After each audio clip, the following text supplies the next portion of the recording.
Hi friends! Alright, so the question that I'm going to answer today, hopefully, is who wore what armor, okay?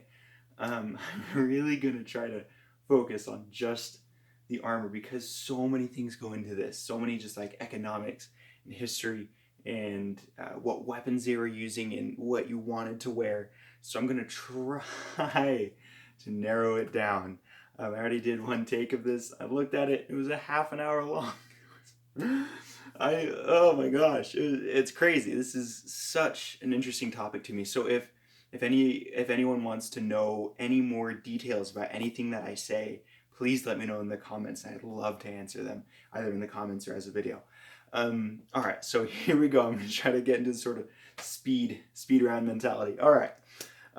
So I personally divide the armor into three sort of categories, and that is, and this is for the late medieval and early Renaissance periods, and that's 14th to 15th centuries or 13 to 1400s. Okay, so this is the late medieval period.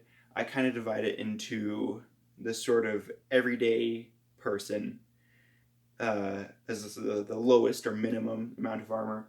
And then there's like the middle class that's been at this for a little bit longer. You know, it's like maybe everyone started out at the lower range pretty much.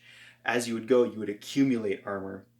And then your weapon sets would change and things like that. So basically, there's a majority of the people, and also like archers and people, so people, not necessarily the majority, I'm sorry. So it's like people that are just kind of starting out in their military experience, because most people at this time did some kind of military service. And so that was just something that you would allocate some money to. So what would you have in that sort of minimum? All right, what do you want to protect? You want to protect your chest, all of your vital organs, and your head. So you would have a helmet. In the late medieval period, the most common helmet was something like this. It's called a sallet, okay, with or without a visor, and with or without this lobster tail. That's really, that's a sort of fancy thing. But like modern military helmets are based off of this. It's just this sort of basic, slightly, down over the ears sort of thing. Protects your neck and your head and gives you a good field of view. So there'd be the sallet, the steel helmet to protect your head with or without a visor. And then what's called a padded jack. And jack is just old for jacket. And so something kind of like this. Of course, there are many details about this thing that are not quite accurate, but that's okay.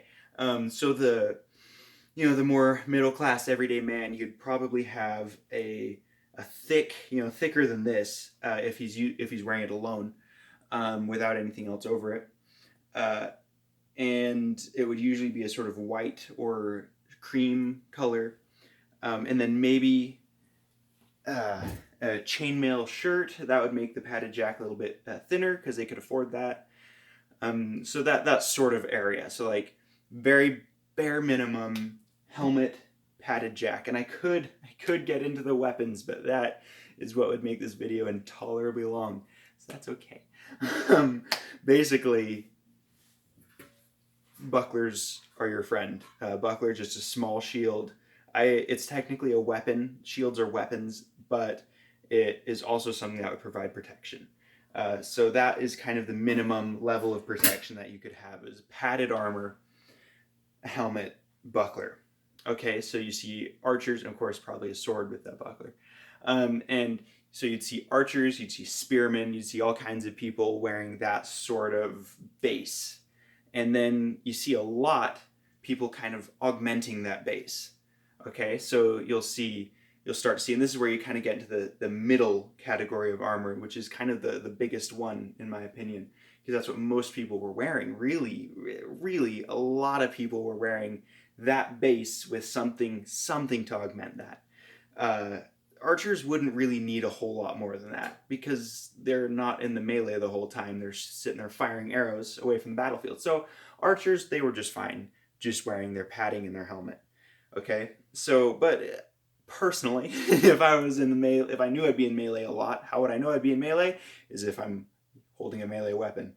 um, so uh, basically, you start to see augmentations of that in manuscript images. So you'll start to see the chainmail collars on their throats to protect their whole neck.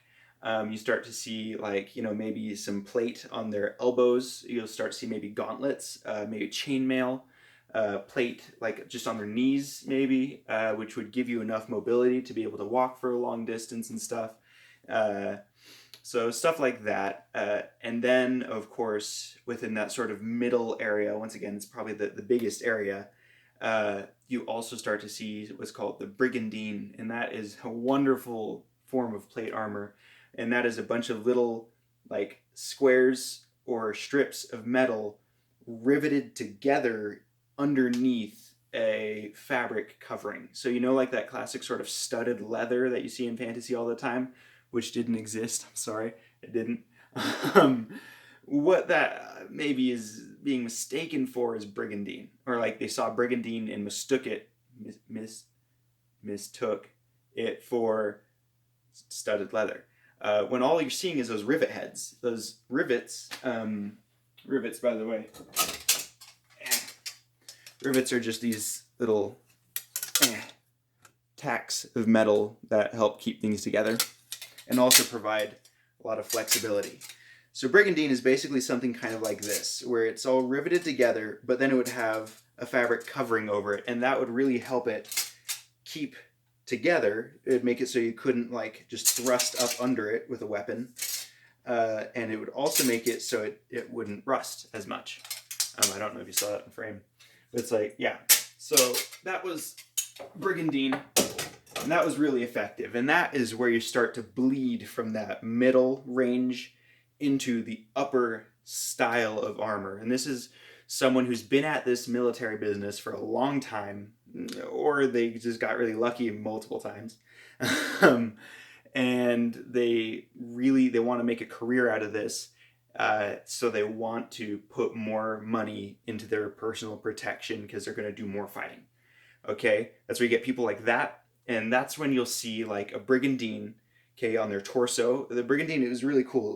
It looked kind of like a vest or something. It would kind of come in at the shoulders, kind of come in around your neck, and then it would close up usually in the front, so that you could do it by yourself, which is again why it's sort of a middle class type of protection, because then the other breastplates and stuff is a little bit harder to get on by yourself.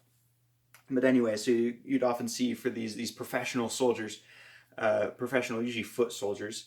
A Brigandine, it also really come in at the hips. That was really the style at the time, and that is actually functional in the armor. It makes it so it's more fitted. It makes it so you can move better. The breastplate would really come out and then come in at your stomach and hips, and that's where you move. That could be its own video.